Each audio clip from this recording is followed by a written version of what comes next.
పరిసర ప్రాంతాలలో ఉన్నారా? అయితే ఏం లేదన్నా, ఇప్పుడు భువనగిరి నుంచి ఒక ఫ్యామిలీ వచ్చిందన్న ఇక్కడికి. వాళ్ళకు భర్త ఈ 2 చేతులు విరిగిపోయినా ఒక కాళ్ళు విరిగిపోయిందన్న. పెన్షన్ వస్తుంది, వాళ్ళకు ఇల్లు లేదు, ఏం లేదు. హైదరాబాద్ లో స్ట్రీట్ లో కొంట పడుకుంటారన్న. పాపం అమ్మాయి ప్రెగ్నెంట్.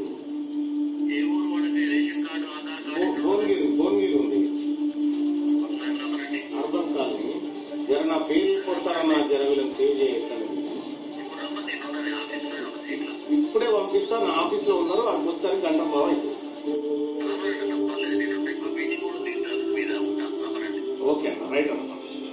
భువనగిరి కలెక్టర్ చెప్పిన ఇమ్మీడియట్ గా వెళ్ళిపోయి కలెక్టర్ దగ్గర వీళ్ళకు ఆటోలో ఏదో ఒకటి మాట్లాడి పంపించేసేది.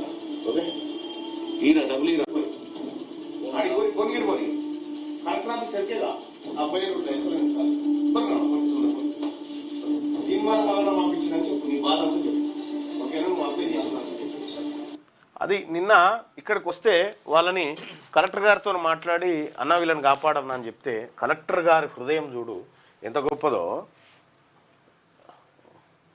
అంటే ఇక మంచి రెస్పాండ్ అవుతాడు.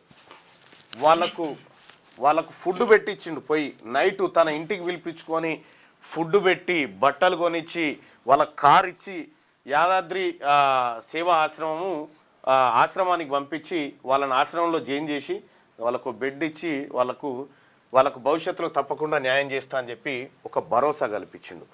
ఒక సామాన్యుడికి ఒక అధికారి, ఒక ఐఏఎస్ అధికారి తలుచుకుంటే తను ప్రజలకు సేవ చేయదలుచుకుంటే ఇవి ఉదాహరణలు.